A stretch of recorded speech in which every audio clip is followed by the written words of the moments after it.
Un dérapage verbal du ministre de l'Intérieur Jean-Pierre Chevènement et une bonne partie de la classe politique française qui s'agite. Au départ, il y a le projet d'Europe fédérale du ministre allemand des Affaires étrangères Joschka Fischer.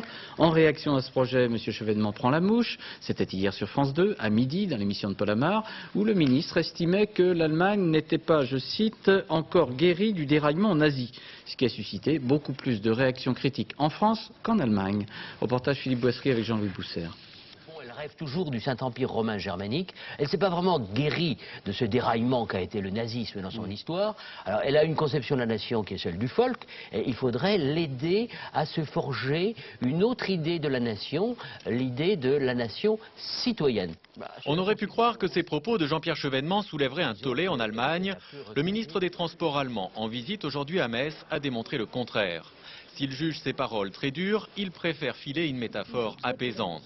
Les relations franco-allemandes sont tellement cordiales aujourd'hui, dit-il, qu'on peut poivrer le tout sans faire rater la sauce.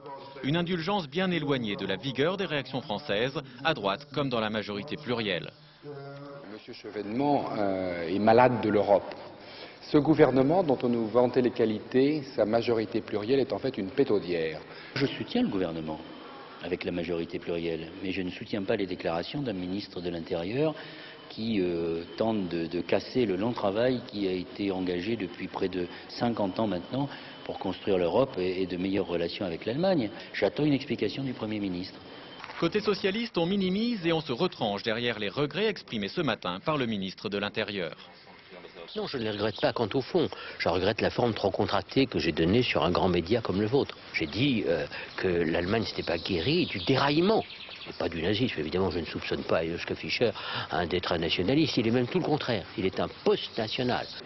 3 jours après le sommet franco-allemand de Rambouillet, censé préparer la présidence française de l'Union européenne, Lionel Jospin se retrouve donc avec un nouveau problème à régler. La classe politique attend ses explications.